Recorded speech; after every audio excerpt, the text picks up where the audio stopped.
Awesome. So first off, thanks so much, Rex, for having us. Thanks all of you guys for coming here and eating all of our free food. Actually, I think you guys paid for it with the $10, so thank you. I guess maybe before I kind of start out a little bit, before you guys signed up and saw that the location was Plaid, how many of you guys have heard of Plaid before? Okay, good. So I'm not going to spend too much time explaining a little bit what we do. I can go a quick kind of background on myself. So that's me on the left there. I started Plaid with the guy on the right with the pink hair. That's Zach, and then Carl's our head of growth right now. We've been kicking at Plaid for about 6 years now. And so what I do is I run the engineering team, the product team, design, and a bunch of the operational functions. So maybe before we get started, I thought it'd be kind of maybe useful to talk a little bit about how and why we started Plaid and kind of how we got excited about it in financial services. And then maybe I'll talk a little about where we think, or I personally think, financial services is going to go. So we originally started Plaid not wanting to actually start this back-end developer-focused infrastructure company. We were maybe like a lot of people in the room, like, hey, we wanted to go build a really incredible financial services application. Right? Because there seemed to be some kind of void between a lot of the services that the banks were offering and what consumers really wanted. So we started building, kind of explored some stuff around the PFM space and just kind of see if we could find a way in which consumers could better control their finances. But we ran against some pretty big walls. There really wasn't a good way for us as young developers to actually build in the financial services system. We couldn't figure out any way to get consumers' transaction history or account data or anything like that. So then we set out to try to build and solve our own problems. So we decided to build some of it ourselves.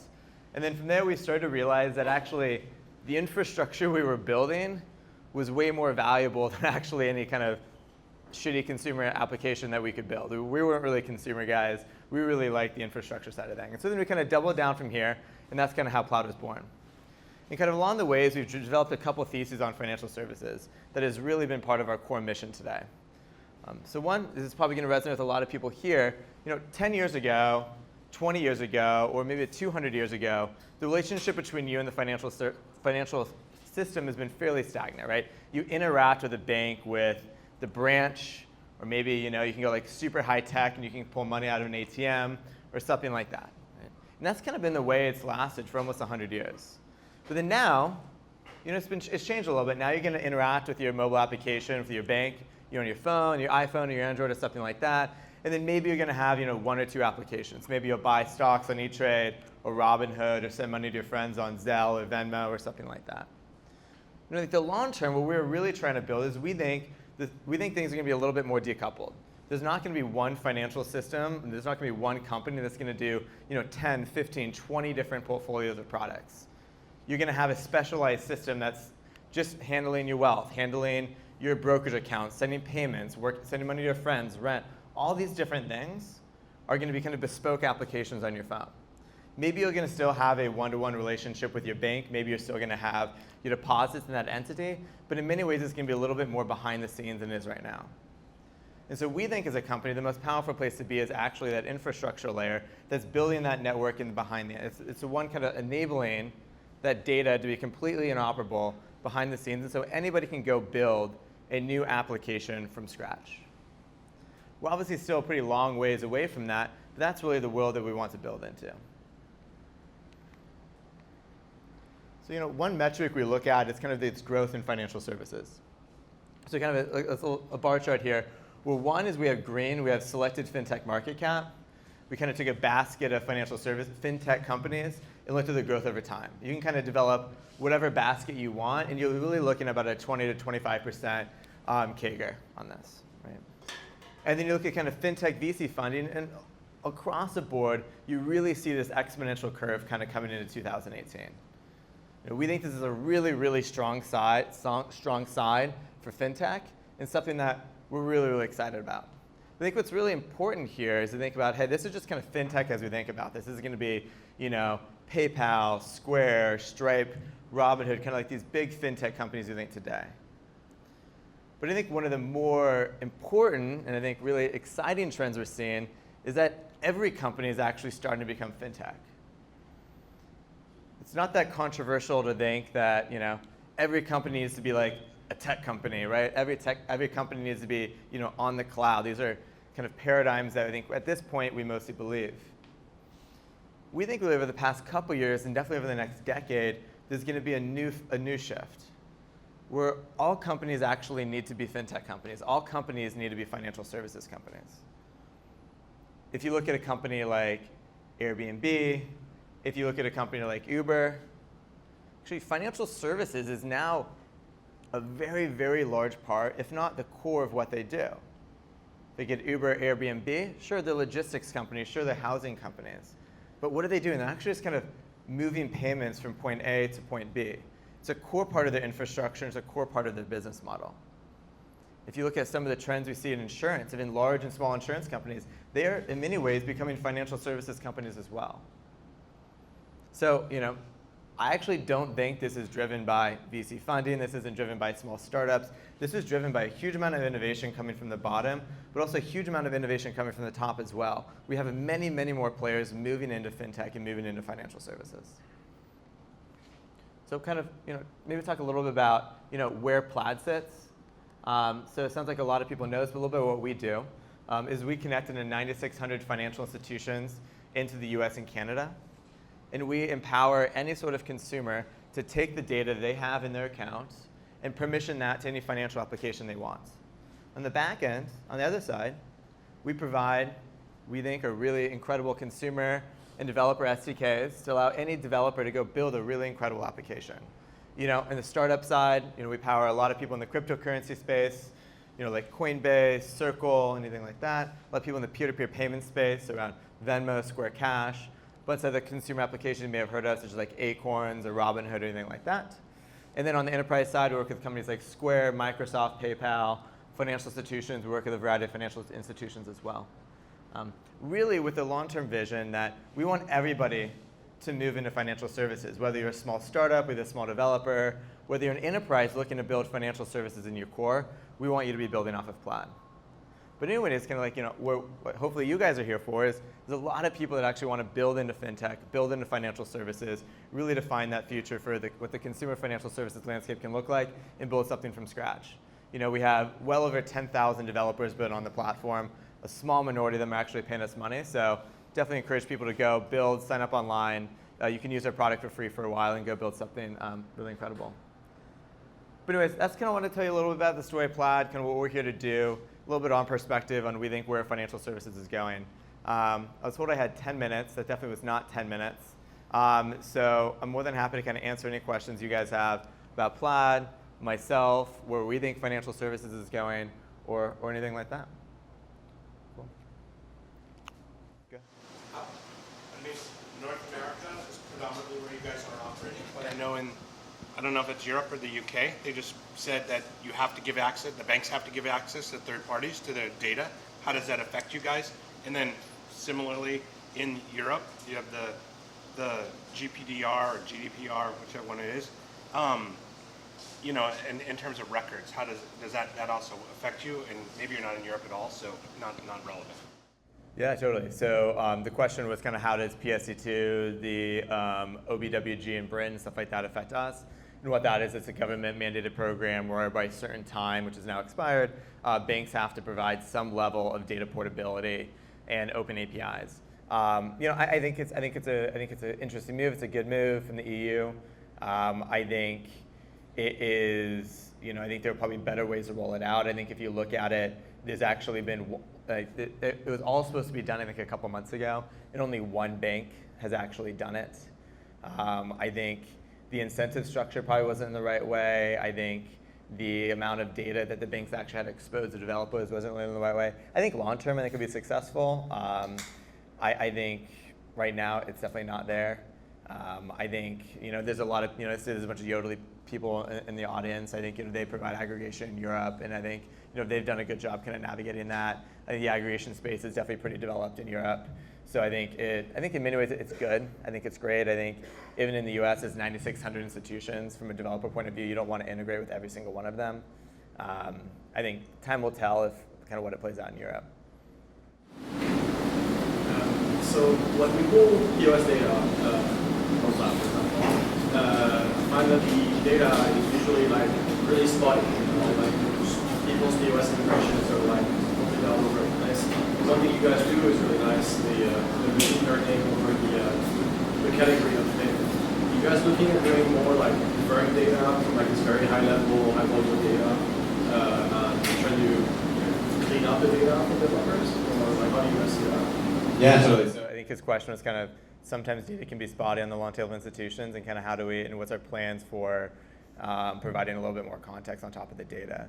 So yeah, I mean, I think it is a constant battle, right? Like what we're trying to do is we're trying to provide, really developer-friendly, high uptime access to financial data. There's 9,600 institutions, right? I think some of them are up, some of them are down. I think relationships there are definitely evolving. So I think that process is definitely something we have not solved yet. I think we focus a huge amount on quality, we focus a huge amount on uptime, but I definitely think we have a long ways to go. Kind of how we think about those is we do focus a lot of our time on the top institutions, we see the most traffic, and then kind of go down from there. But definitely agree, I think we have a long ways to go. In terms of kind of the data quality stuff, I think one of the things that I get excited about as a developer is standardizing of that data. If you think 9,600 institutions, it's about 9,600 data formats.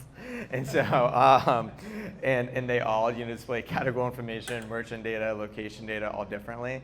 And so we spend a huge amount of our time trying to figure out what does that actually mean, how do we normalize that for you guys. We did a really big push kind of in Q1 and Q2 around categorical data, around trying to infer, from the description, from the transactions we get, what is that underlying category. I think we do a pretty good job at that. I think the benchmark that we go for is we want 90% accuracy 90% of the time. So 90% of the transactions you get, we will actually want them to have categories, and those are about 90% accurate.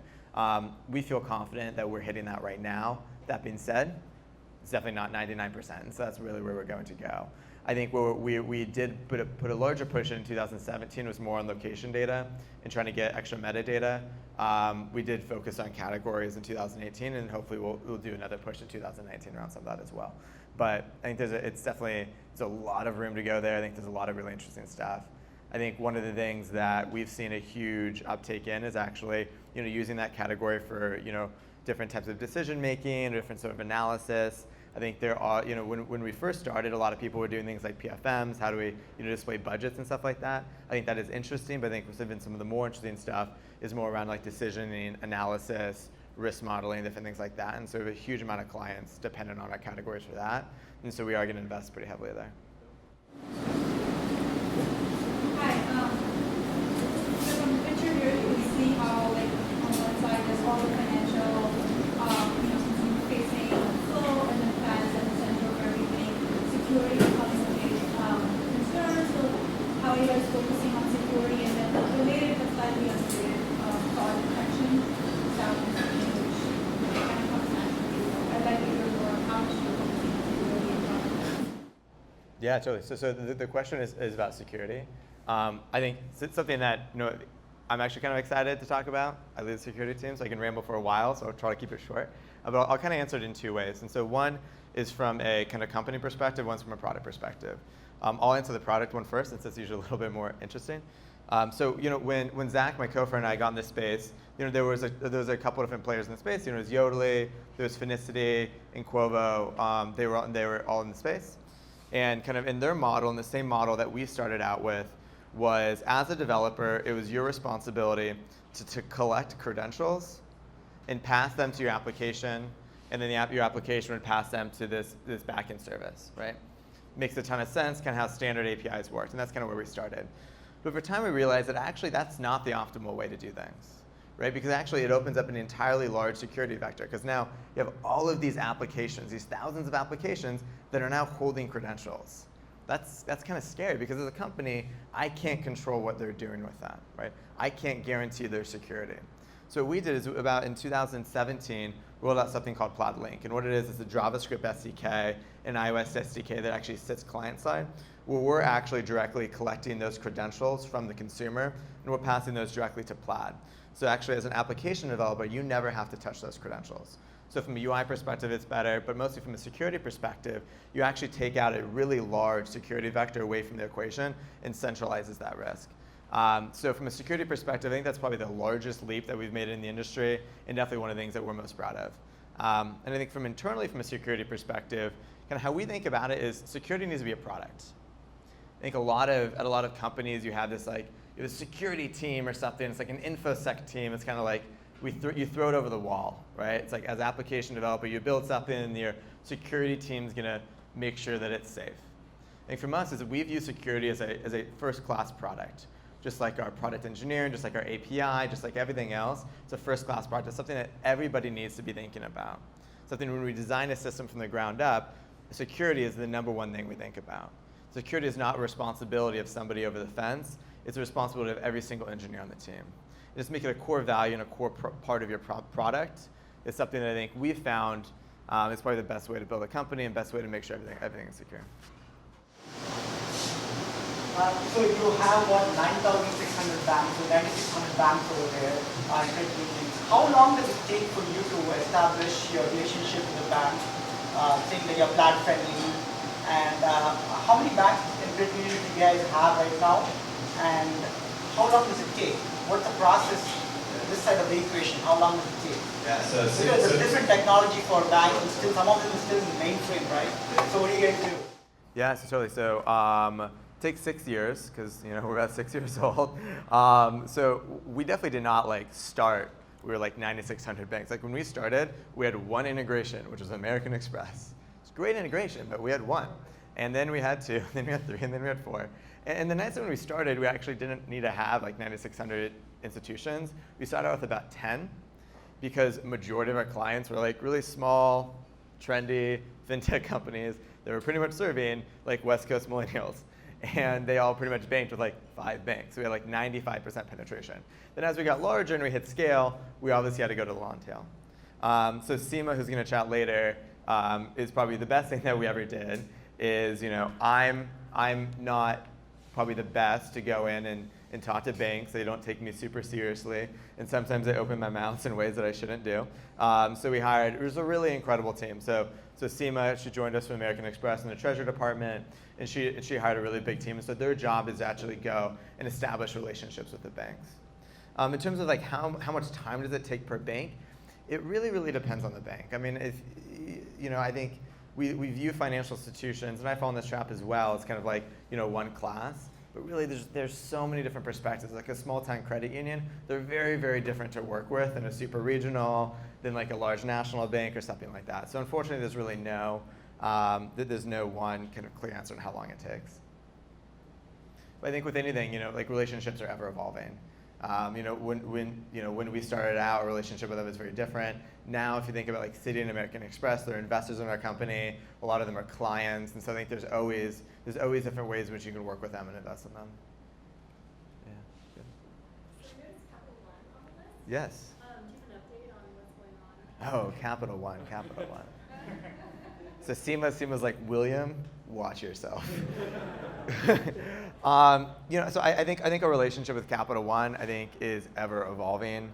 I'm sure like Yodely will go around the room and be like, we like love Capital One loves us, and all this stuff. So Yodely people in the room, you guys can take this. But I think Capital One, I think is an interesting. They're a fairly new bank, right? They've been around for 20 years, and I think they have a different perspective on data and technology with a lot of the banks, and so I think it makes them a little bit more interesting to work with.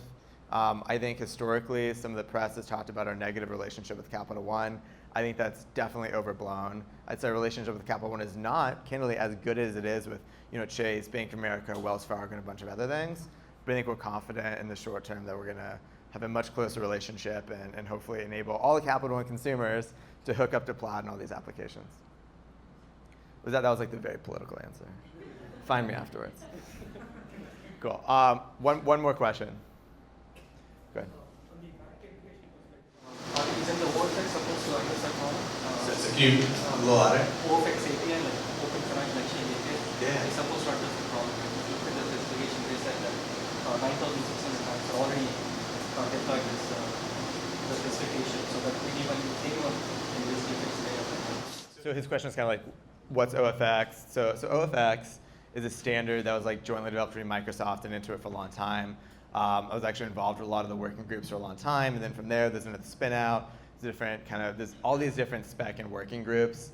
I think why they are valiant efforts and they are workable in some situations, they aren't first-class citizens for the banks. They aren't super developer friendly. In many banks, you have to go pay for OFX access. You have to have separate credentials to authenticate with OFX. I think it was they're valiant efforts, but I think the standards so far have been suboptimal. I don't know if you guys ever see like XKCD. It's kind of like a funny developer cartoon. There's this one comic where there's some guys like were coding on the computer, and their job is to like integrate into like 5 or 6 of these different specs.